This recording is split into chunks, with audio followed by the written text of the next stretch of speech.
This is the Delhi station of All India Radio. Please stand by for our next broadcast. You will now listen to the recording of today's proceedings during the question hour in the Rajya Sabha.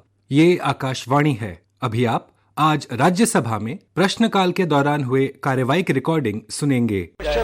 Question number 136 honourable John Brittas. प्रश्न संख्या 136. क्या वित्त मंत्री ये बताने की कृपा करेंगे कि विगत 3 वर्षों के दौरान केंद्र सरकार के सकल कर राजस्व में उपकर और अधिभार की प्रतिशतता कितनी है? ख.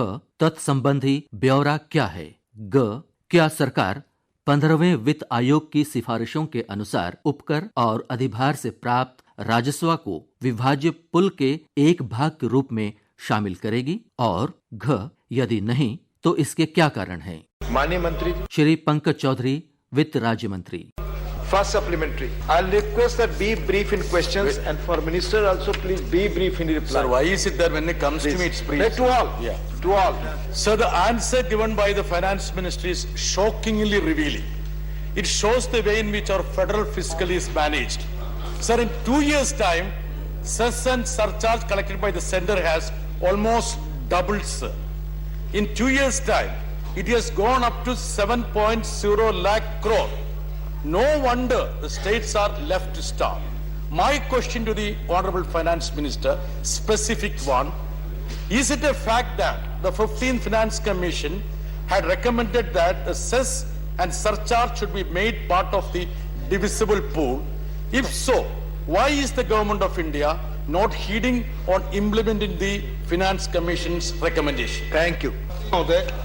माननीय सदस्य ने जो कहा कि सेस बहुत बढ़ गया है, सेस अनुच्छेद 270 के तहत संविधान के अनुसार लगाए जा रहे हैं और पिछली सरकार भी सेस सरचार्ज लगाती रही है. जो बढ़ने का सवाल है, जो बढ़ा हुआ है, उसमें आप देखें तो एक बड़ी मात्रा में जीएसटी कंपनसेशन है. जीएसटी कंपनसेशन है और अगर जो सेस लगता है कहीं ना कहीं पूरे देश की जनता के विकास के लिए खर्च हो रहा है और सेस का एक अपना मद होता है, उस मद में ही खर्च हो पाता है. जहां तक आपने कहा कि 15वां फाइनेंस कमीशन ने जो टर्म्स ऑफ रेफरेंस है विचार के लिए विषय में सेस को सरचार्ज को बांटना शामिल नहीं था. फाइनेंस कमीशन ने इस विषय पर कोई डिटेल रिकमेंडेशन नहीं की है. इसके उलट पूर्व की सरकारों ने भी ऐसी रिकमेंडेशन को फॉलो किया. धन्यवाद. Second supplementary. Sir, the ministry is saying that the Finance Commission hasn't given detailed recommendation. There is a specific recommendation as to this. I didn't say it is detailed. If it is specific recommendation, that is what pertains to my question. Sir, though it is not very satisfactory, I would urge upon the Finance Minister, Honorable Finance Minister to, explain to the House. Nevertheless, I am going to the second supplementary, sir. Please. Is it a fact that the states were not given the 41% of the gross tax revenue as recommended by the Finance Commission? And moreover, various assistance which were available to the states when the Planning Commission was there, as normal center assistance, special center assistance, center plan assistance were done away with. And the segregation of revenue as cess and surcharge have made the state finances precarious. In this context, I would urge upon and I would seek whether the Government of India would review its stand towards cess and surcharge. Thank you. माननीय सभापति महोदय, अगर आप देखें तो मोदी जी की सरकार आने के पहले जहां लगभग 30% का ही हिस्सा राज्यों को जाता था, लेकिन मोदी जी चूंकि एक प्रदेश के मुख्यमंत्री रह चुके हैं, वो प्रदेश के चिंताओं को ठीक से समझते थे और उनके आने के बाद अगर आप देखें तो पहले 14वें वित्त आयोग में 42%, अब 41% का शेयर राज्यों के साथ बंटवारा किया जाता है. जहां तक सेस और सरचार्ज का सवाल माननीय सदस्य ने कहा है, निश्चित तौर से अगर आप देखें कि जो एक विशेष मद में सरचार्ज लिया जाता है वो मद योजनाओं के माध्यम से सभी प्रदेश में ही जाता है, सब जगह उसको आम जनता को ही दिया जाता है. संगीता यादव जी. माननीय मंत्री जी, मैं आपसे जानना चाहती हूं कि उत्तर प्रदेश सरकार का जीएसटी कंपनसेशन का कितना बकाया है और इसे कब तक दिया जाएगा? धन्यवाद. माननीय अध्यक्ष जी, मैं बताना चाहता हूं कि जीएसटी कंपनसेशन जितना कंपनसेशन कोष में पैसा आता है सभी स्टेट को दिया जाता है. अभी अगर उत्तर प्रदेश का सवाल है तो 1214 करोड़ रुपया लगभग बकाया है. निश्चित तौर से भारत सरकार उसको देने के लिए तत्पर है. माननीय जवाहर सरकार जी. cesses and surcharges have been converted into an alternate source of revenue. Why should the division not be formally announced between states and the center? It's an alternate source of revenue. Thank you. From Thank you. माननीय सभापति महोदय, केंद्र सरकार द्वारा आरोपित और संग्रहित सभी सेस को भारत के संविधान के अनुच्छेद 270 के संदर्भ में सबसे पहले संचित निधि CFI में जमा किया जाता है। सेस को संविधान के प्रावधान के अनुसार राज्य से शेयर नहीं किया जा सकता है। इससे अतिरिक्त केंद्र सरकार जो सेस इकट्ठा करती है उस कहीं ना कहीं योजनाओं के माध्यम से प्रदेश सरकारों में खर्च करती है। आशीष चक्रवर्ती। Total amount of cess retained by the union government and not transferred to the digital reserve fund, sir. What is the amount of the benefits from all cesses devolved to the states in the past 5 years? माननीय अध्यक्ष जी, मैंने पहले ही बताया। बैठ जाए please. माननीय अध्यक्ष जी, मैंने पहले ही बताया कि ये राज्यों से शेयर नहीं किया जाता है और बाकी सदस्य कितने लोगों को लाभ पहुंचा, वो योजनाओं के माध्यम से देश के सभी राज्यों में उसका लाभ पहुंचाया जाता है। Thank you. क्वेश्चन नंबर 137 माननीय श्री संत बलबीर सिंह जी। प्रश्न संख्या 137। क्या वित्त मंत्री ये बताने की कृपा करेंगे कि क्या बैंकों के सभी फॉर्म या तो अंग्रेजी में हैं या हिंदी में, और कुछ बैंकों द्वारा खाता खोलने के फॉर्म, ऋण आवेदन फॉर्म, ATM सेवाओं और ग्राहक इंटरफेस सेवाओं के फॉर्म क्षेत्रीय स्थानीय भाषाओं में प्रदान नहीं किए जाने के क्या कारण हैं? ख. बैंकों के सॉफ्टवेयर विक्रेताओं के पास स्थानीय भाषा के मॉड्यूल उपलब्ध होने के बावजूद ये फॉर्म क्षेत्रीय स्थानीय भाषाओं में नहीं उपलब्ध कराए जाने के क्या कारण हैं, और ऐसी सेवाएं प्रदान करने में बैंकों के सामने क्या कठिनाइयां हैं? और ग. बैंकों, MFI आदि जैसे वित्तीय संस्थानों में स्थानीय भाषा में सेवाएं प्रदान न किए जाने से जन धन आधार योजना और वित्तीय समावेशन पर क्या प्रभाव पड़ता है? क्वेश्चन नंबर 137 माननीय मंत्री जी। डॉक्टर भागवत कृष्ण राव कराड़, वित्त राज्य मंत्री। Answer is laid on the table. First supplementary, पहला सवाल पूछिए। आप पूछे पहला सवाल माननीय संत बलबीर सिंह जी। चेयरमैन साहब आपके माध्यम राਹੀਂ ਪੁੱਛਣਾ ਚਾਹੁੰਦੇ ਆ ਕਿ ਜਿਹੜੀਆਂ ਖੇਤਰੀ ਭਾਸ਼ਾਵਾਂ ਜਿੰਨੇ ਵੀ ਬੈਂਕਾਂ ਦੇ ਵਿੱਚ ਜਿਹੜੀ ਹੈ ਅੰਗਰੇਜ਼ੀ ਤੇ ਹਿੰਦੀ ਦੇ ਵਿੱਚ ਹੀ ਉਹ ਫਾਰਮ ਭਰਨ ਨੂੰ ਦਿੱਤੇ ਜਾਂਦੇ ਆ। ਪਿੰਡਾਂ ਦੇ ਵਿੱਚ ਅਨਪੜ੍ਹ ਲੋਕ ਆ, ਉਹਨਾਂ ਨੂੰ ਨਾ ਤਾਂ ਅੰਗਰੇਜ਼ੀ ਆਉਂਦੀ ਆ ਨਾ ਹਿੰਦੀ ਆਉਂਦੀ ਆ। ਖਾਸ ਕਰਕੇ ਹੋਰ ਮੁਲਕ ਦਾ ਵੱਖ-ਵੱਖ ਭਾਗਾਂ ਦੇ ਵਿੱਚ ਤਾਂ ਨਹੀਂ ਮਿਲਦੇ ਹੋਣਗੇ, ਖਾਸ ਕਰਕੇ ਪੰਜਾਬ ਦੇ ਵਿੱਚ ਅਸੀਂ ਦੇਖਦੇ ਆ ਕਿ ਉਹਨਾਂ ਨੂੰ ਫਿਰ ਆਪਣੇ ਫਾਰਮ ਵੀ ਜਿਹੜੇ ਕਿਸੇ ਕੋ ਭਰਾਉਣੇ ਪੈਣੇ ਆ ਪੈਂਦੇ ਆ, ਤੇ ਉਹਨਾਂ ਨੂੰ ਉਹ ਜਿਹੜੇ ਆਪਣੇ ਨੰਬਰ ਹੁੰਦਾ OTP ਨੰਬਰ ਉਹ ਵੀ ਉਹਨਾਂ ਨਾਲ ਸਾਂਝਾ ਕਰਨਾ ਪੈਂਦਾ। ਉਹਨਾਂ ਦੀ ਨਿਜਤਾ ਦੀ ਵੀ ਜਿਹੜੀ ਹੈਗੀ ਸਵਾਲ ਆ, ਉਹਨਾਂ ਨੂੰ ਉਹ ਪੰਜਾਬੀ ਦੇ ਵਿੱਚ ਜਿਹੜਾ ਹੈਗਾ ਆਪਣੀ ਭਾਸ਼ਾ ਦੇ ਵਿੱਚ ਮਾਂ ਭਾਸ਼ਾ ਦੇ ਵਿੱਚ ਉਹ ਫਾਰਮ ਜਿਹੜੇ ਮਿਲਣੇ ਚਾਹੀਦੇ ਆ, ਜਿਹੜਾ ਉਹਨਾਂ ਦਾ ਅਧਿਕਾਰ ਵੀ ਹੈ। सवाल जी। माननीय सभापति महोदय, मैं आपके माध्यम से सदस्य को बताना चाहता हूं, प्रधानमंत्री मोदी जी के नेतृत्व में फाइनेंशियल इंक्लूजन, फाइनेंशियल लिटरेसी और प्रमोशन ऑफ डिजिटल ट्रांजैक्शंस ये महत्वपूर्ण चीज है, जिसमें से बैंक के अल्टीमेट एंड तक यानी गरीब से गरीब लोगों तक, रूरल एरिया तक कैसा पहुंचे। माननीय सदस्य ने जो क्वेश्चन पूछा है ये लैंग्वेज के बारे में पूछा है। As per the banks Reserve Bank of India का मास्टर सर्कुलर माध्यम से जो सर्कुलर है और बैंक बोर्ड की पॉलिसी के हिसाब से every bank is directed to have trilingual forms. Deposit करना फॉर्म्स है, डिपॉजिट करने का फॉर्म्स है, पैसा भरने का फॉर्म्स है, इवन पासबुक्स है। ये ट्रायल अंगूर में किया है, जिसमें एक लैंग्वेज रीजनल लैंग्वेज रहती है। और अगर कोई बैंक नहीं कर रहे तो RBI के माध्यम से सडन विजिट भी हो सकती है और वो देख सकते हैं, और ये प्रोसेस चल रही है। इसके माध्यम से सभी लोगों को इनका फायदा मिल रहा है, और जिसका एग्जाम्पल है जो जैम ट्रिनिटी हो या जनधन अकाउंट हो, तो percolation is going up to the periphery. Second, दूसरा सवाल।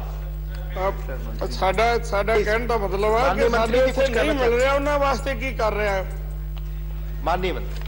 Sir, I just want to add a bit more to the Honorable MOS's answer, and क्योंकि Honorable Member Sant Balbir Singh ji comes from Punjab, just want to say that this order and guidance given by RBI in 2015 itself is being followed by most banks.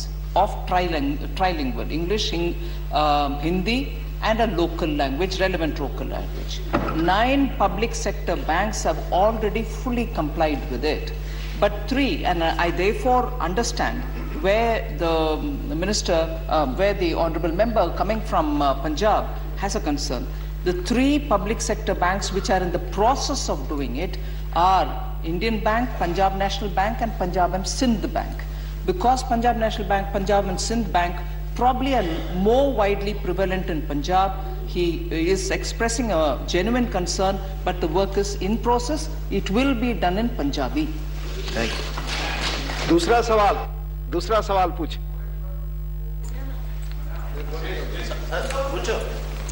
हमारा तो यही सी बात ठीक।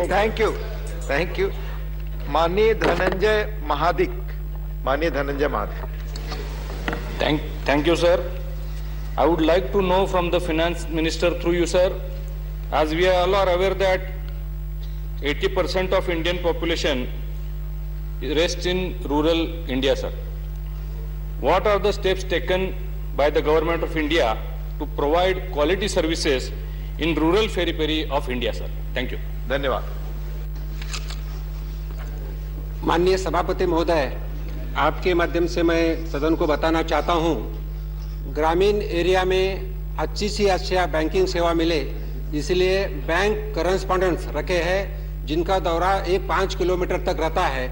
और मुझे बताने को इस सदन को हर्ष होता है कि इवन रूरल एरिया में 96.6% बैंक का कवरेज है जिसमें बैंक एक्टिविटी चलती है। उसी के साथ हम सभी लोगों को पता है जो जैम एक्टिविटी के माध्यम से डायरेक्ट बेनिफिशियरी ट्रांसफर जो सभी को मिलता है, मैं पर्टिकुलरली यहाँ नोट करना चाहता हूँ जो प्रधानमंत्री किसान सम्मान योजना है, इसी के माध्यम से 11.5 करोड़ किसानों को भी इनका फायदा मिलता है। उसी के साथ बैंक के माध्यम से अलग अलग पर्टिकुलरली सेल्फ हेल्प ग्रुप हो, क्रेडिट आउटरीच प्रोग्राम भी लिए जाते हैं। और मैं बताना चाहता हूँ कि बैंक लिटरेसी के लिए नाबार्ड के माध्यम से पर्टिकुलरली जो एस्पिरेशनल डिस्ट्रिक्ट्स है वहाँ नाबार्ड के माध्यम से वैन दिए जाते हैं फाइनेंशियल लिटरेसी के लिए, जिनके साथ एक एग्रीकल्चर ऑफिसर रहता है, एक बैंक ऑफिसर रहता है। हर गांव देहात में जाके फाइनेंशियल इंक्लूजन हो, फाइनेंशियल लिटरेसी हो और डिजिटल ट्रांजैक्शन हो, इसी के बारे में पढ़ाया जाता है। धन्यवाद। माननीय शांता छेत्री जी। Thank you, sir. I would like to know from the Honorable Minister, how does the government plan to include more women in business correspondence network, considering only 10% of BC workforce is female? This question, madam, relates to regional languages in banking sector. So if माननीय मंत्री जी जवाब देना चाहें तो ठीक है, नहीं तो आप। ऐसा माननीय सभापति महोदय, इसी के माध्यम से जो बैंक करस्पॉन्डेंट जो है, ऐसा कुछ सेक्स में कुछ डिवीजन नहीं रहता, मेल और फीमेल जो कुछ सिलेक्ट होते हैं उनको देते हैं। और कुछ स्टेट में बैंक सखी बोल के भी कुछ अपॉइंट किए हैं और बैंक सखी भी अच्छी तरह से पर्टिकुलरली सेल्फ हेल्प ग्रुप में काम करते हैं। Thank you. माननीय Sujit Kumar ji. Sir, I will certainly compliment the government for doing quite a bit of activities to improve financial inclusion. Sir, I have a specific question. Will the government consider opening up more brick and mortar branches? Because banking correspondent is good, but more brick and mortar branches. This question relates to regional languages in banking sector. In the tribal pockets of aspirational districts. Because sir, in one of the intervention in the house, I had mentioned that. Mani Sujit Kumar ji, this question relates specifically to regional languages in banking sector. Please, if you have any question, no, please. Now question number 138, Dr. V. Sivdasan. प्रश्न संख्या 138। क्या वित्त मंत्री ये बताने की कृपा करेंगे कि केंद्र सरकार द्वारा वर्ष 2019 से माल और सेवा कर प्रतिकर उपकर के रूप में कितनी राशि एकत्रित की गई है? 2019 से तत्संबंधी राज्यवार और वर्षवार ब्यौरा क्या है? ख. वर्ष 2019 से माल और सेवा कर प्रतिकर के रूप में राज्यों को कितनी राशि वितरित की गई है? वर्ष 2019 से तत्संबंधी राज्यवार और वर्षवार ब्यौरा क्या है? माननीय मंत्री श्री पंकज चौधरी, वित्त राज्य मंत्री। First supplementary. Sir, after the implementation of GST, state government are facing huge financial crisis because they are unable to change the tariff of tax, they are unable to change the method of tax collection, and the autonomy of the states in the taxation is the most valuable asset of the state. It has gone. That means the state financial stability has gone. Please question. It has created a new crisis. The major share of the financial assistance of the LSCD is received by the LSCDs from the question. Is the state government facing the crisis that will affect the LSCDs also? After the implementation of... Please put your question, otherwise... I'm coming the question. Local self-government also lost their tax collection right in entertainment and this advertisement tax. So, sir, whether the union government will support the move to restore the autonomy of the Panchayati Raj institutions, specifically in the taxation on entertainment and advertisement tax collection. Before I invite for answer, मैं माननीय सदस्यों से एक minute, माननीय मंत्री जी, मैं आपसे इसलिए आग्रह करता हूं क्योंकि कल अनेक वरिष्ठ मेंबर मिले हमें और कहा कि हमारे क्वेश्चन का मौका आ सकता था। कृपया सुनिश्चित करें कि क्वेश्चन पूछने वाले ब्रीफ हों और माननीय मंत्री भी जवाब ब्रीफली दें ताकि हमें मौका मिले। इसलिए we have to take care of all those things. इसलिए अनप्रेजेंट मैं रिमाइंडर करता हूं। Please no, yes to all to all. माननीय सभापति महोदय, जीएसटी एक्ट बनाते समय 15-16 से देश में 14% साल ग्रोथ के हिसाब से नो क्रॉस टॉकिंग प्लीज राज्य को रेवेन्यू तय किया गया था। इसमें हानि की स्थिति में केंद्र 5 साल तक क्षतिपूर्ति देती थी। मैं माननीय सदन को बताना चाहता हूं कि उन्होंने कहा कि प्रदेशों का भारत सरकार मदद नहीं करती है। अगर कोविड काल में भी अगर आप देखें तो कोविड काल में जब कंपनसेशन सेस इकट्ठा नहीं हो रहा था उस समय भारत सरकार ने 1,10,000 करोड़ 1,59,000 करोड़ रुपया, लगभग 2,70,000 करोड़ रुपया लोन लेकर के राज्यों पे संकट ना आवे उस समय भी देने का काम किया है। और अभी 2022 में जून में जब समाप्त हो रहा है, हमने जो अनुमान लगाया कि मार्च तक जो पैसा सेस इकट्ठा होगा उसका भुगतान कर दिया गया है। बाकी सेस के माध्यम से पूरे देश में अगर देखें तो 17,176 करोड़ रुपया बकाया है, जो कि बहुत से प्रदेशों से भी एजी रिपोर्ट नहीं आई है, उनका फाइनल हिसाब नहीं हो सकता है। जैसे जैसे एजी रिपोर्ट आएगी उनका भुगतान कर दिया जाएगा। Second supplementary, My second supplementary, the state governments are spending major share of the expenditure in welfare sector like education and health sector. According to the reply to me in this house, in education sector, share of the state is 74% and the share of the union government is only 24%. In health sector, expenditure of the state is 60 to 70% and the share of the union government is only 30 to 40%. The state government are facing the shortfall or in revenue due to the discontinuation of the GDP. Sir, this is my question. So whether the government has the data of the states which have faced the shortfall of revenue, if yes, thank you. Kindly share the data to us. Thank you. This is my question, sir. Thank you. माननीय सभापति महोदय, cess के माध्यम से जो भारत सरकार द्वारा योजना चलाई जाती है उसमें शिक्षा भी और स्वास्थ्य भी है। उससे कहीं ना कहीं सभी प्रदेश को जो उनका हिस्सेदारी होता है उसको देने का काम करते हैं। Thank you. Doctor Amar sir, please madam, please. This budget 2022-23, education received more than 1 lakh crore like never before. So education has been given higher priority and we've given that kind of an allocation. And again, I humbly submit through you, sir, the question related to GST compensation, any number of questions, MOS and myself are willing to answer. But in the process of asking questions, sir, panchayats, let's remember, the Finance Commission actually has asked for devolution directly to local bodies. We have given that. Honorable Prime Minister, when he became Prime Minister, in his experience of Chief Minister, readily agreed to the 14th Finance Commission report. And in that, directly money goes to the local self-governments, local bodies, urban local bodies. They are now sitting on money which can be used for developmental expenditure. Other than that, any program which is being undertaken by the state government or the central government through the cess that is being collected, sometimes much more than what is collected in the cess, central government is filling and giving for education, health, agricultural infrastructure, roads. All the cess are collected for a particular purpose. Each one is collected for a particular purpose. And that particular purpose is obviously served through the states. So I would humbly appeal to you, sir. Cesses are being collected by center, no doubt. But they can't be kept by the center. It has to be immediately in that year be spent also on long-term projects, which happens only through the states. Obviously, cess and surcharges which are collected are going only to the states. Thank you. Dr. Amar Patnaik ji. Thank you, Chairman, sir. So through you, I would like to raise this question. The GST compensation for 21-22 in respect of Orissa is about 1,167.50 crores. For 2022-23, it's about 2,084.03 crores. So approximately 3,251.53 crores are pending.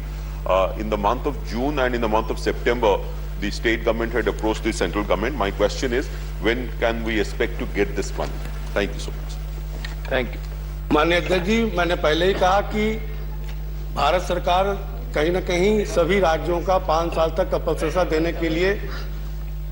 देने के लिए तत्पर है, और कहीं न कहीं जो भी बहुत से प्रदेशों से एजी रिपोर्ट नहीं आई है, इसलिए फाइनल हिसाब नहीं हुआ है। जिन भी राज्यों से एजी रिपोर्ट आ रहा है उसका हिसाब चुकता कर दिया जाए। माननीय सुशील मोदी जी। माननीय उपसभापति महोदय, आपके माध्यम से मैं माननीय मंत्री से जानना चाहता हूं कि कॉम्पनसेशन सेस को 3 साल के लिए बढ़ा दिया गया है, तो जो 3 साल के लिए एक्सटेंड किया गया है उससे जो राशि प्राप्त होगी उसका क्या इस्तेमाल होगा, किस प्रकार से राज्यों को उस राशि से मदद की जाएगी, मैं माननीय मंत्री महोदय से जानना चाहता हूँ। धन्यवाद। माननीय सभापति महोदय, मैंने पहले बताया कि कोविड काल में जब सेस कलेक्शन नहीं हो रहा था तो उस समय भारत सरकार ने बाजार से लोन लेकर के कंपनसेशन उत्तर प्रदेशों को देने का काम किया था।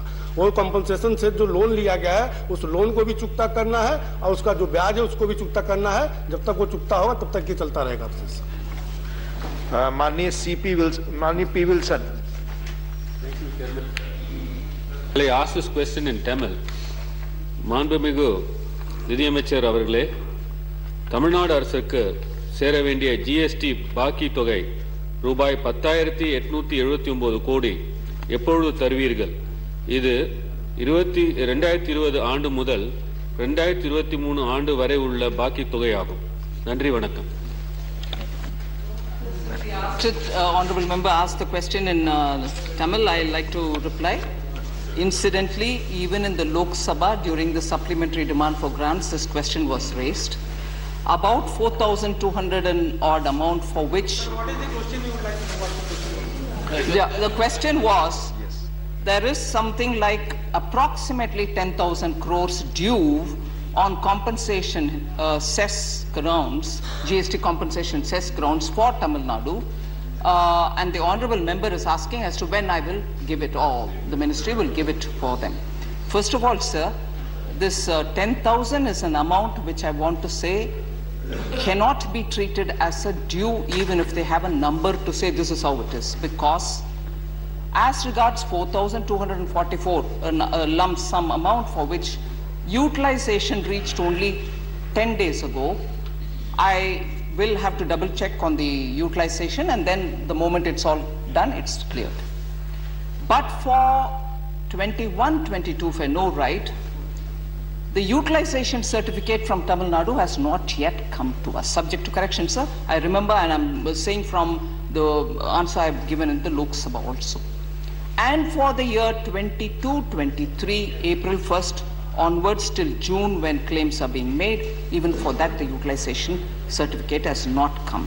So strictly speaking, as of now, since we've cleared all the dues up to June somewhat, and about 17,000 crores is pending to be given, I will just say GST, details of GST compensation pending for June 2022 for Tamil Nadu is 1,200 crores. If I want to give it in decimals, I'll say 1,200.6148 crores only. So if utilization certificate from a particular state, any state be it, hasn't reached, that cannot be treated as a pending one. So I said I'll start with Tamil, but of course because MPs wanted it in English, I said it in English. Sir, Lok Sabha இதே கேள்வி கேட்கப்பட்டது. Compensation says 10,000 கோடி bending தமிழ்நாட்டுக்கு இருக்குன்னு. 10,000 கோடி எங்கிருந்து வந்ததுன்னு எனக்கு தெரியல. ஆனா இப்ப வரைக்கும் நீங்க 4,000 சொச்சம் யூட்டிலைசேஷன் கொடுத்தது 10 நாளைக்கு முன்னாடி கொடுத்துருக்கீங்க. அந்த 10 நாளைக்கு முன்னாடி கொடுத்த அந்த யூட்டிலைசேஷன் சர்டிபிகேட்டை ஒரு முறை நான் செக் பண்ணிட்ட பிறகு மினிஸ்ட்ரியிலேருந்து உடனடியா பணம் ரிலீஸ் ஆகும். ஆனா இதுக்கு முன்னாடி நீங்க கொடுக்க வேண்டிய யூட்டிலைசேஷன் சர்டிபிகேட் கொடுக்காம இருந்தீங்கன்னா அதுக்கு நான் ரிலீஸ் பண்ண முடியாது.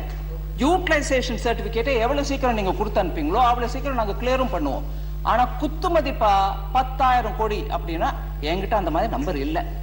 நன்றி.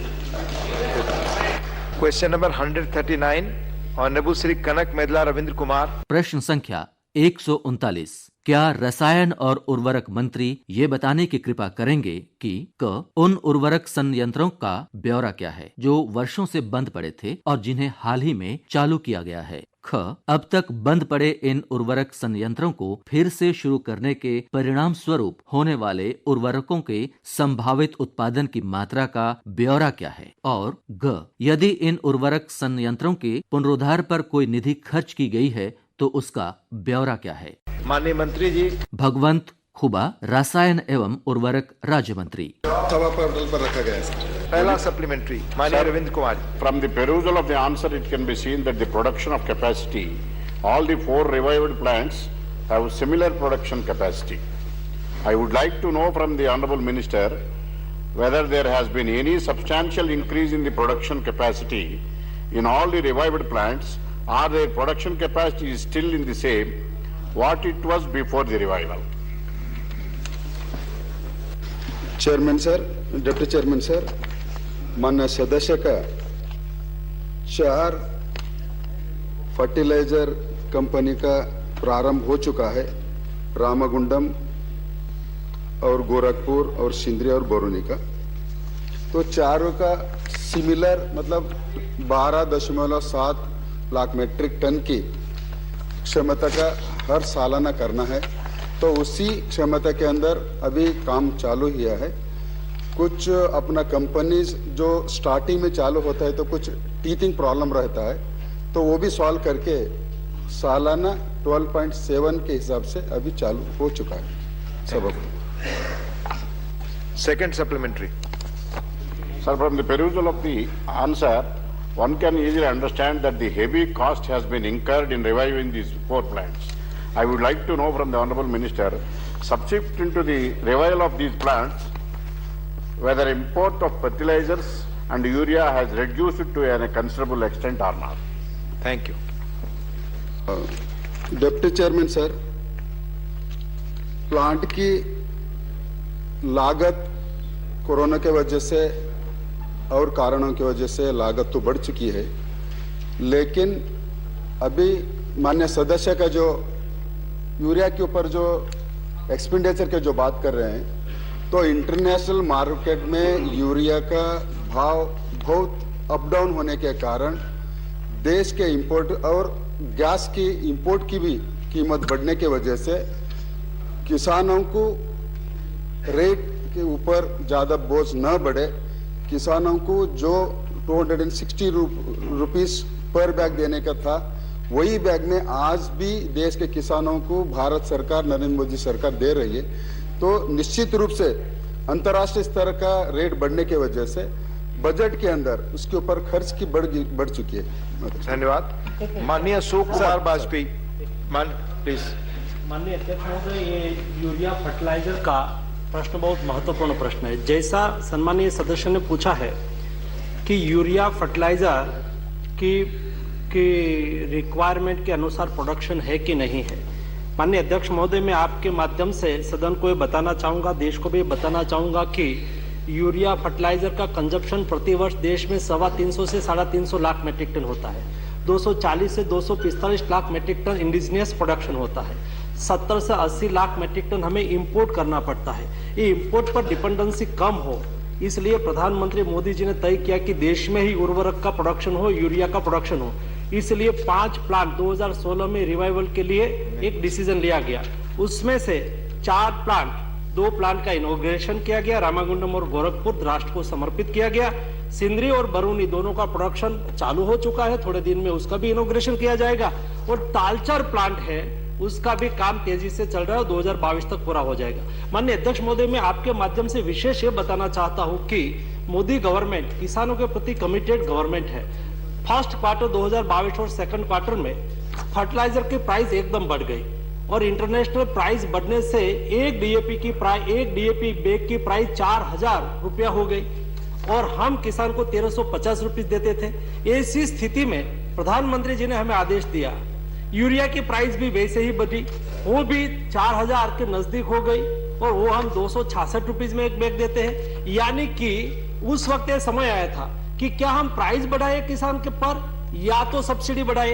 ऐसी स्थिति में मोदी जी ने कहा हमें किसान के प्रति कोई बोझ नहीं डालना है, किसान को मदद करना है और इसलिए सालाना एक मिनट ये इम्पोर्टेंट है, इसलिए माननीय अध्यक्ष सारे सवाल इम्पोर्टेंट है माननीय मंत्री जी प्लीज। एक 1.25 लाख करोड़ की हमारी सब्सिडी थी, प्रधानमंत्री जी ने 1.25 लाख करोड़ की सब्सिडी बढ़ा के 2.5 लाख करोड़ कर दिया, किसान पर बोझ नहीं आने दिया और किसान को आज पर्याप्त मात्रा में खाद मिल रहा है, एक माननीय प्रधानमंत्री जी के एफर्ट से हुआ। Thank you. माननीय अशोक कुमार वाजपेयी जी, माननीय अशोक कुमार वाजपेयी। माननीय उपसभापति महोदय, आपके माध्यम से माननीय मंत्री जी से जानना चाहता हूं कि हिंदुस्तान उर्वरक एंड रसायन लिमिटेड गोरखपुर कारखाने में कुछ चलते हुए लगभग 1 वर्ष हो गया है। इन 1 वर्ष में वहां से कितना उत्पादन यूरिया का हुआ है और मान्यवर इन चारों कारखानों के चलने के बाद कितनी विदेशी मुद्रा की बचत हुई है? मान्यवर दोनों सवाल एक दूसरे से जुड़े हुए हैं। कितनी विदेशी मुद्रा की बचत हुई है? अपॉर्चुनिटी मिले माननीय वाजपेयी। माननीय अध्यक्ष महोदय, गोरखपुर प्लांट की क्षमता है 12 लाख मेट्रिक टन की और 1 साल से वो कंटिन्यू चल रहा है। 6 लाख मेट्रिक टन से अधिक प्रोडक्शन उसका ऑलरेडी आ चुका है। बीच में उसकी एक सिस्टम होती है, 3 महीने के बाद एक उसको बंद करना पड़ता है, फिर चालू करना पड़ता है। नया प्लांट है और अभी रेगुलर चालू हो गया। धन्यवाद। और उसका प्रोडक्शन जोश के money.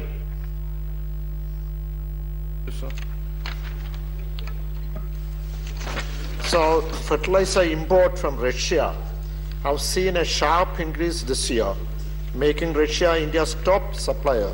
However, the Russian plan to make the export of fertilizer costly by setting export tax for all types of fertilizer at 23.5%, then the price is more than $450 a ton is worrying. My question to the government, how the government plans to ensure adequate fertilizer supplies to farmers and keep fertilizer price affordable amid rising global prices? Thank you. माननीय उपसभापति जी, सरकार का commitment है कि किसानों को खाद मिलनी चाहिए, सस्ती मिलनी चाहिए। कैसी भी स्थिति इस बार हुई, देश के डेवलप्ड कंट्री में भी फर्टिलाइजर का रेशन से मिलना चालू हो गया था, दुनिया में फर्टिलाइजर नहीं था। वैसी स्थिति में भी देश में हमें फर्टिलाइजर की कमी नहीं रहने दी और किसानों को फर्टिलाइजर उपलब्ध किया। दूसरा, किसान को सस्ता फर्टिलाइजर मिले और फर्टिलाइजर में इनोवेशन हो और अल्टरनेट फर्टिलाइजर भी उपलब्ध हो, इसलिए माननीय प्रधानमंत्री जी की प्रेरणा से देश के ही साइंटिस्ट ने नैनो फर्टिलाइजर का आविष्कार किया, रिसर्च किया, उसका कमर्शलाइजेशन चालू हुआ और आज एक बैग नैनो यूरिया इक्विवेलेंट, एक बोतल nano urea 500 ml nano urea equivalent 1 bag urea. मैंने सभी सम्मानीय सांसदों को एक किट भेजी है, आप अपने अपने क्षेत्र में किसानों को दीजिए, उसके लिए अवेयरनेस कैंपेन चलाइए। वो इको फ्रेंडली है और वो जो केमिकल्स उसमें नहीं है और इसलिए केमिकल्स फर्टिलाइजर का कंजप्शन कम करके प्रोडक्शन कम ना हो और किसान को सस्ता फर्टिलाइजर मिले, इसलिए नैनो यूरिया ऑलरेडी आ चुका है, नैनो डीएपी पर रिसर्च चल रहा है। ऐसे अल्टरनेट फर्टिलाइजर लाके किसान अपनी फसल भी बढ़ा पाए और किसान का खर्च भी कम हो और इको फ्रेंडली भी हो और हेल्थ के लिए भी अच्छा हो, इस दिशा में सरकार प्रयास कर रही है। धन्यवाद। Sulata Dev. Thank you deputy chairman sir for permitting में।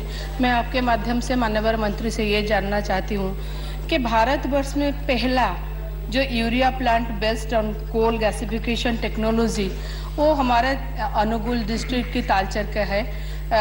तालचेर फर्टिलाइजर प्लांट्स ये बहुत दिनों से बंद पड़ा है। इसको अभी माननीय मंत्री बोल रहे थे कि काम चल रहा है, मगर हम 10 साल से भी अधिक हुआ यही सुन रहे हैं कि काम चल रहा है। मैं ये जानना चाहूंगी कि काम कब तक खत्म होगा और इसका बेनिफिट उड़ीसा की लोगों को मिलेगा, सारा भारतवर्ष में मिलेगा, क्योंकि वो जगह हमारा जो कोल गैसिफिकेशन से जो काम हो रहा है, यूरिया का उत्पादन हो रहा है, वो जगह कोल माइंस में भरा हुआ है।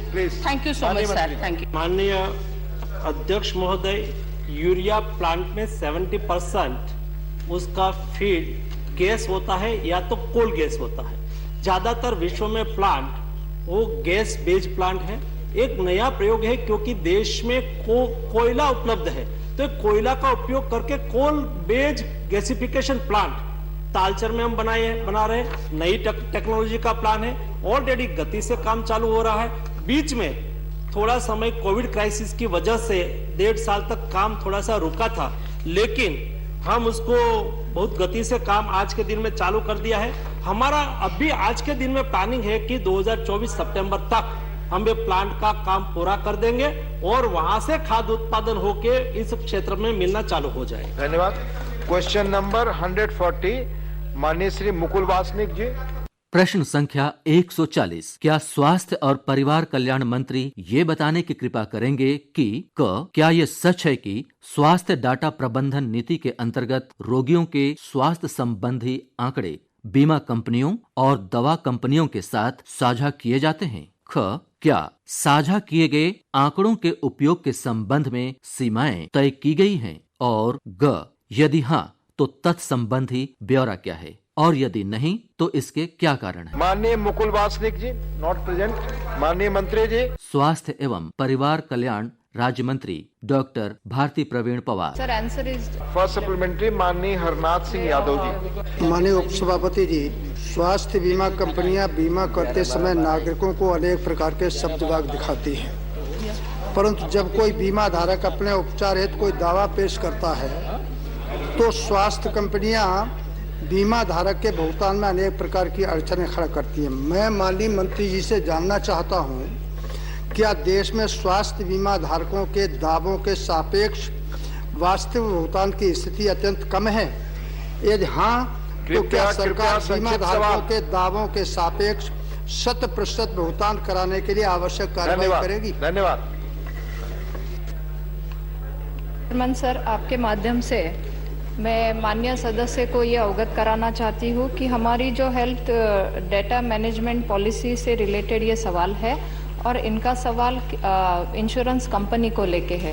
तो जो भी प्रावधान रहते हैं टर्म्स एंड कंडीशंस पे वो पहले बताए जाते हैं और उसके कंसेंट के आधार पर ही उन्हें वो इंश्योरेंस दिया जाता है। धन्यवाद। Honourable Santosh Kumar P. Sir, thank you, sir. The clinical registration, Clinical Establishment Registration Regulation Act 2010 was a progressive registration in accordance with the mandate of the Article 47. So I would like to know the status of the implementation of the said act.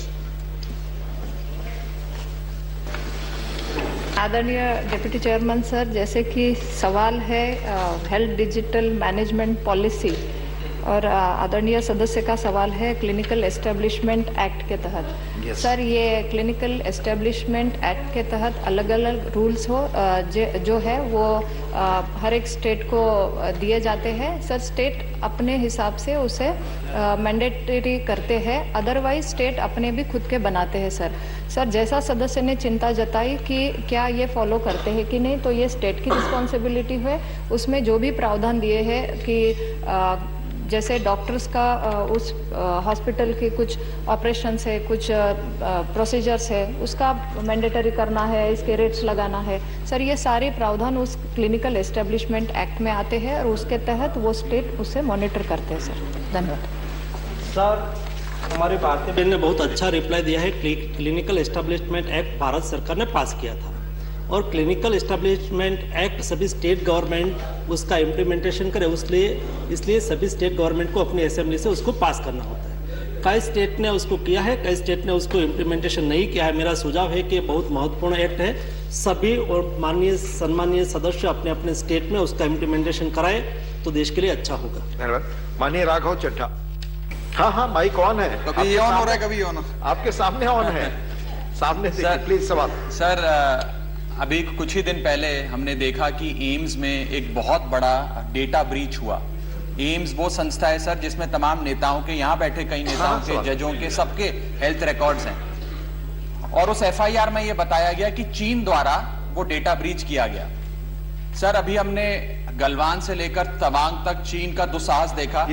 141 माननीय S Niranjan Reddy. प्रश्न संख्या 141। क्या रसायन और उर्वरक मंत्री ये बताने की कृपा करेंगे कि क नैनो उर्वरकों के युक्तिपूर्ण इस्तेमाल के क्या लाभ हैं? ख क्या ये सच है कि वर्तमान में एकमात्र स्वीकृत नैनो उर्वरक इफ्को नैनो यूरिया है? ग यदि हाँ तो कलोल गुजरात स्थित इफ्को संयंत्र में नैनो यूरिया की उत्पादन क्षमता कितनी है? घ क्या सरकार ने भविष्य में उपयोग के लिए किसी अन्य रासायनिक उर्वरक को नैनो उर्वरक में परिवर्तित करने का विचार किया है? और अंगा यदि हाँ तो तत्संबंधी ब्यौरा क्या है, और यदि नहीं तो इसके क्या कारण हैं? माननीय मंत्री जी। डॉक्टर मनसुख मांडविया, रासायन एवं उर्वरक मंत्री। सभा पटल पर रखा गया। First supplementary. Sir, as nano fertilizers represent a major breakthrough in terms of efficiency, the question I have for the Honorable Minister is, because this is based on preliminary experimental trials, is further research studies being continued for confirming the results of the beneficial use of nano fertilizers, and whether increased production of nano fertilizers are going to be linked to such confirmation from further studies? माननीय अध्यक्ष महोदय, nano fertiliser का research हुआ और उसका commercial production पर आने के पहले उसका अनेक टाइप का उसके ऊपर bio safety and toxicity study की गई है। डिटेल अध्ययन के बाद डिपार्टमेंट ऑफ बायोटेक्नोलॉजी द्वारा उसको अनुमति दी गई है। हमारे सारी बॉडी के द्वारा जो रिसर्च को अनुमोदन करती है, सब बॉडी के द्वारा रिसर्च करने के बाद ये रिसर्च हुआ है। माननीय सदस्य को मेरा सुझाव है कि इंडिजिनियस रिसर्च देश के किसानों के लिए है और दुनिया भी उसके प्रति देख रही है। बिना कारण से हमारे देश में उसके सामने क्वेश्चंस खड़ा करके दुनिया की कोई लॉबी को अपॉर्चुनिटी ना दे दे, ताकि वो लोग हमारी नैनो फर्टिलाइजर के सामने उंगली उठाए और हमारी रिसर्च अप्रूवल बॉडी के सामने उंगली उठाए। उसके बाद डिटेल में ह्यूमन, एनिमल, बर्ड्स सभी पर और ऑर्गेनिज्म पर उसकी क्या इफेक्ट होती है, सारा डिटेल स्टडी करके वो मार्केट में लाया गया है। एक बार तो मुझे ऐसा क्वेश्चन पूछा गया एक बॉडी के द्वारा, माननीय मंत्री जी आप नैनो यूरिया ला रहे हैं तो क्या है नैनो यूरिया? यूरिया का स्मॉल पार्टिकल वो हवा में उड़ता उड़ता जाएगा, 10 किलोमीटर दूर जाएगा, वहां इफेक्ट करेगा। मैंने कहा क्या है वो? तो कि नाइट्रोजन। मैंने कहा हवा में क्या होता है? नाइट्रोजन। तो नाइट्रोजन कहाँ उड़ेगा, कहाँ जाएगा, उससे क्या फर्क पड़ेगा? ऐसा क्वेश्चंस करने वाले बहुत लोग आएंगे। लेकिन माननीय अध्यक्ष महोदय, देश का इंडिजिनियस किसानों के लिए बहुत बड़ा रिसर्च है, दुनिया भी उसकी स्टडी करे और दुनिया डिमांड कर रही है कि आप हमें सप्लाई करो, आप नैनो का प्लांट हमारी कंट्री में लगाओ। ऐसा डेवलप्ड कंट्री भी आज हमारा नैनो यूरिया के रिसर्च के सामने देख रही है। हमारा इंडिजिनियस रिसर्च हमारे देश की संपदा। धन्यवाद। Second supplementary. Sir, I did not want to raise any doubts or questions. I would want to compliment the government on this major breakthrough. I use the word major breakthrough. Please put your question. I just want to clarify that. Having clarified now, since this is such an important breakthrough that India has achieved, I want to ask the Honorable Minister, do we intend to diversify and use this technology for other fertilizers other than urea? And are we increasing the stepping up of this nano fertilizer usage in the country? Thank you. Thank you माननीय सदस्य। आपने जो प्रश्न पूछा वो सही है कि क्या हम दूसरा फर्टिलाइजर के लिए नैनो टेक्नोलॉजी का इस्तेमाल कर सकते हैं। हमने उसका प्रयोग करना चालू किया है। कई इंडियन कंपनी और इंडियन साइंटिस्ट उसके पीछे लगे हैं। नैनो डीएपी बन के अभी वो इंस्पेक्शन के स्टेज पे है, रिसर्च उसका ऑलरेडी हो चुका है। हमारा ड्रग्स कंट्रोल, हमारा फर्टिलाइजर कंट्रोल ऑर्डर में लाने के लिए जो जो पैरामीटर में से उसको पास होना है उसका स्टडी चल रहा है। मेरा मानना है कि आने वाले दिनों में नैनो डीएपी भी आएगा, नैनो जिंक भी आएगा, नैनो सल्फर भी आएगा और भारत के फर्टिलाइजर सेक्टर में बहुत बड़ी क्रांति, विश्व के फर्टिलाइजर सेक्टर में बहुत बड़ी क्रांति इंडिया से होगी। Honourable R Girirajan. Respected sir, thank you sir. In Tamil Nadu, whether the union government have any plan to operate new fertilizer plant near delta districts, which is useful to the Kaveri Delta agricultural zone in Tamil Nadu? I know the answer from the minister through you, sir. Thank you. Thank sir. you. माननीय अध्यक्ष महोदय, already एक fertiliser plant Bharat सरकार का वहाँ Madras fertiliser limited चल रहा है और नैनो यूरिया का प्लांट भी हम मद्रास फर्टिलाइजर लिमिटेड कंपनी में लगाना चाहते ताकि वहाँ भी नैनो यूरिया का प्रोडक्शन हो। धन्यवाद। डॉक्टर अनिल बोंडे। माननीय उपसभापति महोदय, आपके माध्यम से मैं मंत्री जी से पूछना चाहता हूं कि इफ्को ने नैनो यूरिया का प्रोडक्शन किया, उसका तो अभिनंदन करता हूं, लेकिन राष्ट्रीय केमिकल फर्टिलाइजर और इतर पीएसयूज और प्राइवेट कंपनीज है, उनके माध्यम से नैनो यूरिया का प्रोडक्शन बढ़ा के सभी किसानों को उसका लाभ मिले और एक्सपोर्ट भी हो सके, उसकी पॉलिसी क्या है? सवाल। माननीय अध्यक्ष महोदय, इफ्को ने नैनो यूरिया का रिसर्च किया और उन्होंने उसका प्रोडक्शन एक प्लांट इफ्को कलोल से चालू किया। उसके अलावा इफ्को के द्वारा ही फूलपुर यूपी में प्लांट ऑलरेडी तैयार हो चुका है, वो 6 करोड़ बोतल प्रतिवर्ष बनाएंगे। उसके अलावा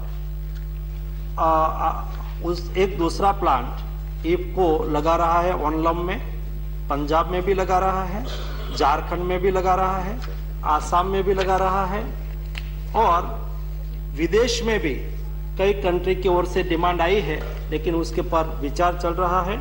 और आरसीएफ और एनएफएल दोनों भारत सरकार की कंपनी है, दोनों कंपनी ने भी अपना नैनो यूरिया का प्लांट लगाने के लिए चालू कर दिया है। मैंने इफ्को के साथ एक मीटिंग कोऑर्डिनेट की, मैंने कहा कि कोई प्राइवेट सेक्टर भी नैनो यूरिया का प्रोडक्शन करना चाहे तो आप उससे रॉयल्टी लेके उसको प्रोडक्शन करने के लिए अनुमति दे दीजिए। तो इफ्को ने तय किया है कि भारत सरकार के कोई पीएसयू प्लांट लगाएंगे उसके पास कोई रॉयल्टी नहीं ली जाएगी, लेकिन प्राइवेट सेक्टर में कोई लगाना चाहेंगे तो रॉयल्टी लेके वो भी प्रोडक्शन कर सकते हैं। ऐसे 2 कंपनी के साथ ऑलरेडी इफ्को ने एमओयू कर लिया है ताकि वो प्राइवेट सेक्टर उसका प्रोडक्शन कर सके।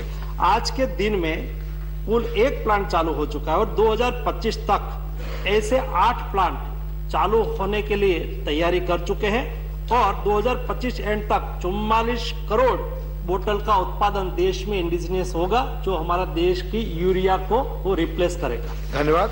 माननीय इमरान प्रतापगढ़ी। धन्यवाद माननीय उपसभापति महोदय, मैं आपके माध्यम से माननीय रसायन और उर्वरक मंत्री जी से एक प्रश्न पूछना चाहता हूं कि यूरिया पर बात हो रही है, खाद पर यहाँ, क्या आपके संज्ञान में यह है कि 20 नवंबर 2022 को सीहोर के ढाबला में शिवनारायण मेड़वा और 24 नवंबर 2022 को छतरपुर मध्य प्रदेश की बीजावर कृषि मंडी में दयाराम अहिरवार, बुंदेलखंड में भोगीपाल और महेश कुमार बुनकर, इन सब की मौत खाद की लाइनों में लगने के कारण हुई। लगातार इतना खाद को लेकर इतनी लंबी लाइन है कि लाइन में लगे लगे इन लोगों की मौत हो गई। तो बुंदेलखंड का पूरा इलाका और मध्य प्रदेश का जो पूरा इलाका है, उत्तर प्रदेश खासतौर से, इन इलाकों में जो खाद की इतनी बड़ी किल्लत है कि लोग लाइनों में लगे लगे मर जा रहे हैं, इसको दूर करने के लिए क्या क्या प्लान है? माननीय अध्यक्ष महोदय, माननीय सदस्य को मेरे प्लीज आपस में नहीं, आपस में बैठकर बात ना करें। माननीय अध्यक्ष महोदय, माननीय सदस्य को मेरी रिक्वेस्ट है, सभी जगह पे राजनीति का केंद्र किसान को ना बनाए। किसान राजनीति का केंद्र बना के राजनीति करना उचित नहीं है। आप रेलवे स्टेशन पर जाते हैं, आप एयरपोर्ट पर जाते हैं, बोर्डिंग के लिए लाइन होती है कि नहीं होती है? आप रेलवे स्टेशन पर जाएंगे, लाइन होगी कि नहीं होगी? कोई जगह पे खाद उपलब्ध है तो क्या एक साथ में एक टोला अंदर घुस जाएगा और खाद ले लेगा? लेने के लिए लाइन में तो खड़ा रहना ही पड़ेगा भाई, वो तो शिष्टाचार होना। दूसरा, देश में कोई जगह पे मोदी गवर्नमेंट बनने के बाद, हाँ साहब, ये हो सकता है कि कई गोडाउन में खाद एक दिन के लिए ना हो और रैक आती होती है तो उपलब्ध हो जाए। और हम कोई भी स्टेट ने जितना भी, उसमें हमने कभी राजनीति नहीं की है। जिस गवर्नमेंट ने, अभी यहाँ सम्मानीय सदस्य उपस्थित है, मेरे पास आए हुए कि मंत्री जी हमारे यहाँ खाद जरा थोड़ी सी किल्लत है, तुरंत ही उन्होंने कहा हो कि 24 घंटे में रैक पहुंच जाएगी, पहुंच रही है। हर दिन 70 रैक किसानों के लिए उर्वरक उपलब्ध कराने के लिए चल रही है। देश में खाद की कोई कमी नहीं है। हाँ, ये हो सकता है कभी एक दिन 2 दिन के लिए कोई जगह पे पहुंचा नहीं पहुंचा, ऐसा हो सकता है। उसका मतलब ये नहीं है कि देश में खाद की कमी है। दूसरा, आप सभी सम्मानीय सदस्यों को हमारी रिक्वेस्ट है कि आप मुझे कॉल करें, कर सकते हो, लेकिन आप एक उर्वरक डैशबोर्ड बनाया हुआ है, इतना रोबस्ट और इतना सरल डैशबोर्ड है, उस पर जाके आप देख सकते हो देश में कौन से डिस्ट्रिक्ट में कितना खाद पड़ा हुआ है, यूरिया, डीएपी, एनपीके, कौन से गोडाउन में पड़ा हुआ है, उसके पास डिटेल्ड डेटा है, वहां ही आपको मिल जाएंगे। कोई स्टेट से मुझे कॉल आता है तो मैं तुरंत ही माननीय कृषि मंत्री स्टेट को कहता हूं कि साहब आपके यहाँ डैशबोर्ड ओपन करके देख लीजिए, आप जिस डिस्ट्रिक्ट की बात कर रहे हैं वहां इतना खाद ऑलरेडी पड़ा हुआ है। ये ओपन एक्सेस है, आप देख सकते हो उसको, और उसके आधार पर आप तय करें कि कोई स्टेट में खाद है कि नहीं है। मैंने तो बहुत क्लियर रखा है माननीय अध्यक्ष महोदय कि स्टेट में कोई हर समय में 1,00,000-2 लाख मैट्रिक टन खाद एक्सेस रखता हो, लेकिन इंटरनल डिस्ट्रीब्यूशन की व्यवस्था करने की जिम्मेवारी स्टेट गवर्नमेंट की होती है। मुझे तो कहेंगे कि आप ये रैक पॉइंट पर रैक पहुंचाइए, तो मैं ये रैक पॉइंट पर रैक पहुंचा देता हूं, सरकार रैक पॉइंट पर रैक पहुंचा देती है। इंटरनल डिस्ट्रीब्यूशन और इंटरनल सेल करने की जिम्मेवारी इस स्टेट गवर्नमेंट की होती है। स्टेट गवर्नमेंट और सेंट्रल गवर्नमेंट में, हमारी मिनिस्ट्री के बीच में बहुत रोबस्ट सिस्टम बनी हुई है। इसलिए कोई भी स्टेट में कोई भी गवर्नमेंट हो, हमारी रूलिंग पार्टी की गवर्नमेंट हो, ओपोजिशन पार्टी की गवर्नमेंट हो, किसान किसान है, और किसान के लिए खाद उपलब्ध कराना हमारे लिए पॉलिटिकल कभी नहीं होता है, और डिमांड पर होता है, हम उपलब्ध कराते हैं। धन्यवाद। क्वेश्चन नंबर 142, माननीय लुइजिनो जोयाकिम फेलेरो। प्रश्न संख्या 142, क्या पतन पोत परिवहन और जलमार्ग मंत्री ये बताने की कृपा करेंगे कि क नाविकों और उनके परिवारों की कठिनाइयों और समस्याओं को कम करने के लिए किए जा रहे कार्य में कितनी प्रगति हुई है? ख, क्या सरकार या नौवहन महानिदेशालय ने नाविकों के लिए कोई योजना तैयार की है ताकि देश की अर्थव्यवस्था के लिए अत्यधिक योगदान देने के बाद वे सम्मान और गरिमा के साथ जीवन जी सकें? और ग, क्या सरकार अथवा नौवहन महानिदेशालय को नाविकों अथवा उनके संघ से कोई मांग प्राप्त हुई है? यदि हाँ, तो तत्संबंधी ब्यौरा क्या है और उस पर क्या कार्रवाई किए जाने का प्रस्ताव है? Not present. माननीय मंत्री जी। श्री सर्वानंद सोनवाल, पतन पोत परिवहन और जलमार्ग मंत्री। Sir, a statement laid on the table of staff. Honorable G.K. Vasan. Sir, I'm happy that the number of seafarers employed has gone up to 2,44,063 number in the year 2022 on national and international fleet. At the same time, sir, tonnage of Indian flag ships has reached 13.6 million tons. Definitely, sir, it should have helped seafarers employment opportunity, sir.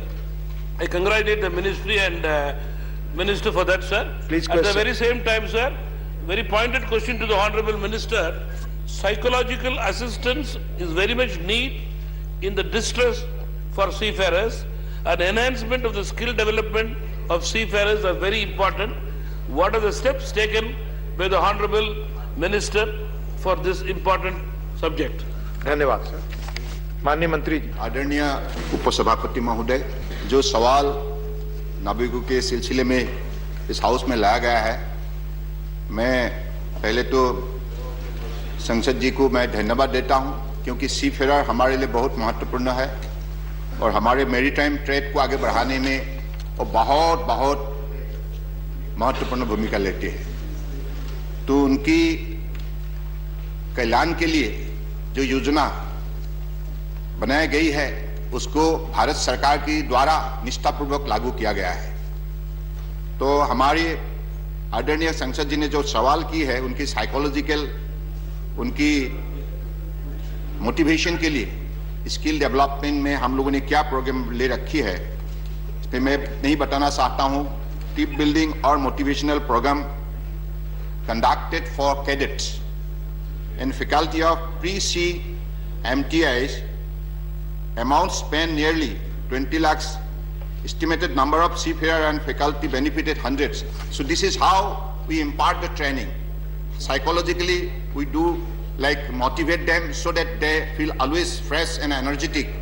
And all others like, program that is included in the skill development that I want to mention just 2 or 3. That is skill enhancement program, certificate of competency, contribution for National Maritime Day, celebration, e-learning for competency upside courses with help of different agencies, and e-learning for modular courses. So this is how we do impart training to the seafarers. Thank you. Question number 143, Honorable A. Rahim. प्रश्न संख्या 143। क्या वित्त मंत्री ये बताने की कृपा करेंगे कि क विगत 3 वर्षों में सार्वजनिक क्षेत्र के प्रत्येक बैंक द्वारा प्रतिवर्ष 100 करोड़ रुपए से अधिक के कितने ऋण दिए गए हैं? ख इस अवधि में प्रत्येक बैंक के कितने ऋण अनर्जक आस्तियों में परिवर्तित हो गए हैं और इन ऋणों की वसूली की स्थिति क्या है? ग विगत 3 वर्षों के दौरान सार्वजनिक क्षेत्रों के प्रत्येक बैंक में वार्षिक 100 करोड़ रुपए से अधिक के कितने ऋणों के मामले में वित्तीय आस्तियों का प्रतिभूतिकरण और पुनर्रचना एवं प्रतिभूति हित का प्रवर्तन अधिनियम लागू किया गया है? घ विगत 3 वर्षों के दौरान सार्वजनिक क्षेत्र के प्रत्येक बैंक में वार्षिक 100 करोड़ रुपए से कम के कितने ऋणों के मामले में वित्तीय आस्तियों का प्रतिभूतिकरण और पुनर्रचना एवं प्रतिभूति हित का प्रवर्तन अधिनियम लागू किया गया है? माननीय मंत्री जी। डॉक्टर भागवत किशन राव कराड़, वित्त राज्य मंत्री। First supplementary. Sir, my question regarding the SARFAESI Act. Section 31+1 provides that the provisions of this Act shall not apply to any security interest created in agricultural land, and the courts have subsequently held that plantation did not come under the purview of the Act, agricultural land. There are many cases of taking possession of the only house of the marginal creditor has been reported recently. In these circumstances, my question is that shall the government consider amending the provision of the Act in this spirit to exempt security interest created upon sole dwelling place? Thank you. माननीय सभापति महोदय, आपके माध्यम से मैं बताना चाहता हूं सभागृह को कि सरफेसी एक्ट ये एग्रीकल्चर लैंड के लिए लगता नहीं है सिर्फ, और दूसरा जो सरफेसी एक्ट में है जो 1 लाख के नीचे अगर लोन है तो लगता नहीं है। अभी सदस्य ने जो क्वेश्चन दिया है कि एग्रीकल्चर के लिए और पौधे लगाने के लिए, तो उसी को भी ऐसा गवर्नमेंट का कुछ ये नहीं है नया अमेंडमेंट करने का, लेकिन बताना चाहता हूँ। Second supplementary. So government kindly consider this amendment. This is my request. Then my question, the second supplementary question is that there are many reports forthcoming on many defaults resorting to death by suicide due to their disability in servicing the debt. Sir, in the light of COVID-19, especially in the light of COVID-19 related financial struggle of many of the citizens in the country, is there any proposal to increase the number of the months under the SARFAESI Act to declare one's account as NPA? Sir, मैं आपको ये माध्यम से बताना चाहता हूं कि during covid the आत्मनिर्भर भारत के अंदर अलग अलग सुविधा माननीय प्रधानमंत्री जी के नेतृत्व में हमारी फाइनेंस मिनिस्टर मैडम ने डिक्लेयर किए थे। तो जो सुविधा है वो सुविधा पर्टिकुलरली मैं बताना चाहता हूँ, एमएसएमई के लिए 3.5 लाख या 4 लाख करोड़ तक सुविधा दी थी। वैसे ही हॉस्पिटल सेक्टर के लिए भी कोविड के अंदर हॉस्पिटलिटी के लिए 50,000 करोड़ रखे थे। तो अलग अलग सुविधा के माध्यम से कोविड के अंदर मदद किया गया है।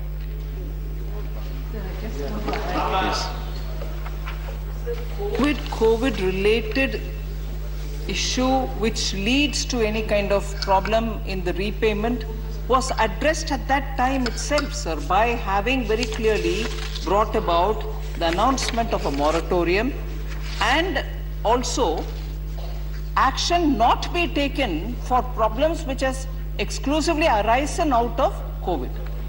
Prior to that, if there's been an NPA, or prior to that, if there's been any claim which is being picked up, or well after the moratorium has been lifted, if there's been action being taken, which is not due to COVID, cannot be covered here. But the fact remains that during the COVID problem which arose and action being taken during the COVID were all covered by the moratorium which was issued, and no action has been taken on COVID-driven problem or during the COVID phase. So the suggestion made by the honourable member, therefore, I would think is null and void. Thank you. Shrimati Ranjita Ranjan जी। जी, आपके माध्यम से मैं मंत्री साहब से पूछना चाहती हूँ कि विगत 3 वर्षों में सार्वजनिक क्षेत्र में 1000 करोड़ से ऊपर के कितने ऋण दिए गए और कितने ऋण की वापसी वसूली हुई है, क्या इसका ब्यौरा देंगे? धन्यवाद।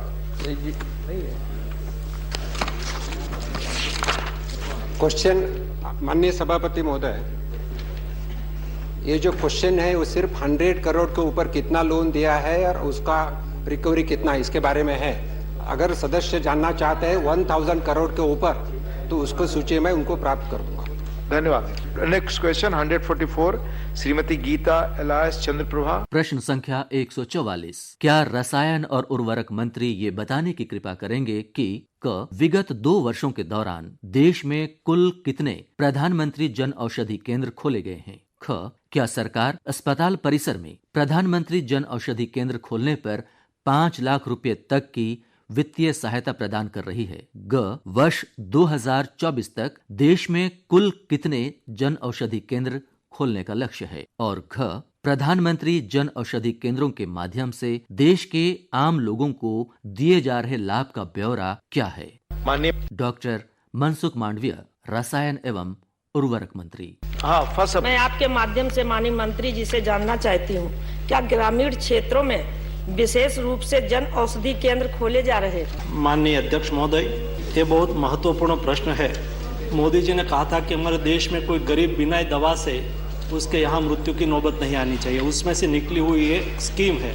ये जन औषधि केंद्र के माध्यम से देश में सस्ती और क्वालिटी जेनरिक मेडिसिन उपलब्ध कराई जाती है। डेली आज 8900 से अधिक देश में जनऔषधि केंद्र ओपन किया गया है। ये जनऔषधि केंद्र पर जेनरिक सस्ती दवाई लेने के लिए डेली पर डे 20 लाख से अधिक लोग वहां आते हैं, सस्ती दवाई लेते हैं और उसका खर्च उससे बहुत बच जाता है। और माननीय सदस्य ने प्रश्न पूछा है कि क्या ग्रामीण क्षेत्र में आप खोलना चाहते हैं?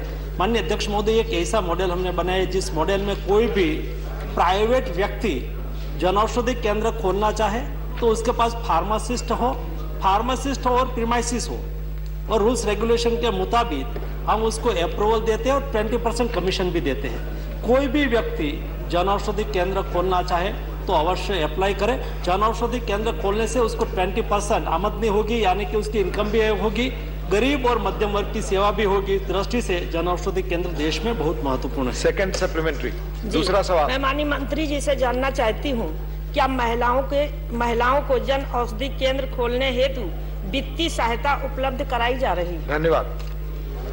माननीय अध्यक्ष महोदय, कोई जनऔषधि केंद्र ओपन करे तो एकदम सस्ती दवा होने के नाते उसकी इनकम भी कम होती है। मार्केट में कोई मेडिसिन की एक ट्रिप, कालपोल की एक ट्रिप फॉर एग्जांपल 10 रुपीज में मिलती है तो वहां 2 रुपीज में मिलती है, तो सस्ती होने से उसका कमीशन भी कम होता है। स्वाभाविक तौर पर वो तो परसेंटेज के आधार पर होगा। तो हमने तय किया है कि कोई जनऔषधि केंद्र को अप्रूवल दी जाए तो उसको 5 लाख रुपया तक प्रति महीने 15% उसको 15,000 रुपीज 20,000 रुपीज हम जो सेल करेंगे उसको हम देते हैं, ताकि उसकी इनकम बढ़े, तब तक वो सर्वाइव कर जाए।